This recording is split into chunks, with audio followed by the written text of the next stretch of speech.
میں نے محبت کی شادی کی تھی۔ محبت کی شادی میں شادی سے محبت ختم ہو گئی اور محبت ختم ہونے کے بعد شادی بھی ختم ہو گئی، مگر اس دوران میں اپنا بہت کچھ کھو چکی تھی۔ میں اپنے ماں باپ کی ایک اکلوتی اولاد تھی۔ میری محبت کی شادی کرنے پر میرے باپ نے خودکشی کر دی تھی اور میری ماں دماغی توازن کھو بیٹھی تھی۔ اپنا اتنا کچھ قربان کر کے جس انسان کو میں نے پایا تھا، آج میں اس کو بھی کھو بیٹھی تھی۔ میری شادی 2 سال رہی۔ اس دوران مجھے اللہ نے ایک خوبصورت سی بیٹی سے نوازا۔ اللہ کی وہ رحمت میرے لیے زحمت ثابت ہوئی، اور بیٹی کی پیدائش کا سنتے ہی میرا شوہر مجھ سے ناراض ہو گیا اور اکثر گھر میں جھگڑا رہنے لگا۔ مجھے اب میرے رشتوں کی قدر ہونے لگی، اپنے ماں اور باپ کی یاد بھی آنے لگی، مگر افسوس کہ اب وقت گزر چکا تھا۔ مجھے شادی کے 2 سال بعد طلاق ہو گئی، اور طلاق کے بعد میرے شوہر نے پلٹ کر کبھی میرا تو کیا، میری بیٹی کا بھی حال نہ پوچھا کہ وہ تو اس کی اولاد بھی تھی، اور گھر میں 10 دن کا بھی راشن موجود نہ تھا، اور اوپر سے گھر بھی کرائے کا تھا۔ جلد مجھے جان کے لالے پڑ گئے اور میں کام ڈھونڈنے کے لیے نکل پڑی، مگر افسوس کہ مجھے کہیں کام بھی نہ ملا۔ لوگ میرے جسم اور خوبصورتی کے ہی بھوکے تھے۔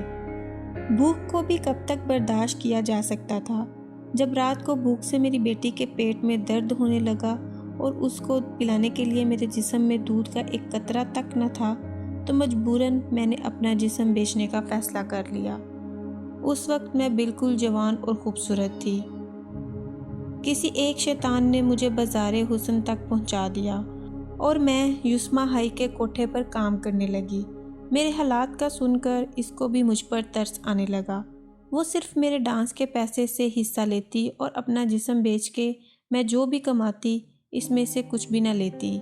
اور یقین کریں، اس بھوکے پاکستان میں جسم خریدنے کے لیے لوگوں کے پاس اتنا پیسہ ہے کہ آج لاہور شہر میں میرا اپنا گھر ہے، جو کہ اب میری بیٹی کے پاس ہے۔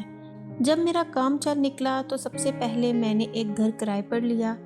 اس میں ایک ملازمہ کو رکھا جو رات کو میری بیٹی کا خیال رکھتی، اور صبح فجر کی اذانوں کے ساتھ ہی میں گھر پہنچ جاتی۔ بیٹی کے اٹھنے سے پہلے اس کے لیے ناشتہ بناتی، اس کو تیار کرتی اور اسکول بھیج دیتی۔ یسما بائی کے توسط سے ہی میری بیٹی کے باپ کی جگہ ایک آدمی نے نام دیا۔ جب میرے حالات کچھ بہتر ہوئے تو میں نے اپنی ماں کو بھی اپنے پاس بلا لیا۔ ان کا دماغی توازن ٹھیک نہیں تھا۔ رات کو ان کو میں ایک کمرے میں بند کر کے کام پر جاتی اور صبح آ کے ان کو نکالتی، نہلاتی اور ناشتہ کرواتی، اور یقین کرے وہ مجھے پہچانتی نہیں تھی، پھر بھی وہ مجھے میرے نام سے ہی بلاتی تھی۔ جب میری بیٹی میٹرک میں تھی تو اس کو مجھ پر شک ہوا اور اس نے مجھ سے میرے کام کے متعلق پوچھا۔ میں نے اپنے بھائی سے بات کی اور اپنی بیٹی کو بتا دیا کہ میں مل میں کام کرتی ہوں۔ بیٹی کی ضد پر بھائی کی بتائی ہوئی مل کا وزٹ اسے کروا دیا۔ میری بیٹی پڑھائی میں بہت قابل تھی۔ اس نے میٹرک میں پہلی پوزیشن لی اور اسکالرشپ میں داخلہ ملا، اور ایف ایس سی میں پوزیشن ہولڈر تھی، اور اسکالرشپ پر یونیورسٹی میں داخلہ ملا۔ یونیورسٹی میں بھی وہ ٹاپ پر رہی، اور اس طرح ہمارا خرچہ بہت کم ہوا۔ الحمدللہ آج وہ ایک بہترین اور مشہور ترین دل کی اسپیشلسٹ ہے، مگر افسوس کہ اس کے لیے میں نے کتنی قربانیاں دی۔ اس نے ان سب کو بھلا دیا اور آج مجھے ایک طوائف کہہ کے گھر سے نکال دیا۔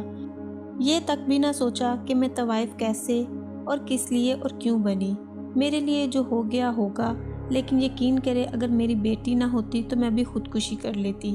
میں نے بیٹی کو مارنا چاہا، لیکن پتہ نہیں کیوں میں اس کی جان نہ لے سکی، اور آج سوچتی ہوں کہ کاش اس وقت اس کی جان لے لیتی۔ آج میری ماں مر چکی ہے اور میں اپنی ماں کو دیے گئے دکھ کی سزا کاٹ رہی ہوں، اور اللہ سے دعا مانگتی ہوں اللہ میری بیٹی کو کبھی کوئی سزا یا آزمائش نہ دے۔ آمین۔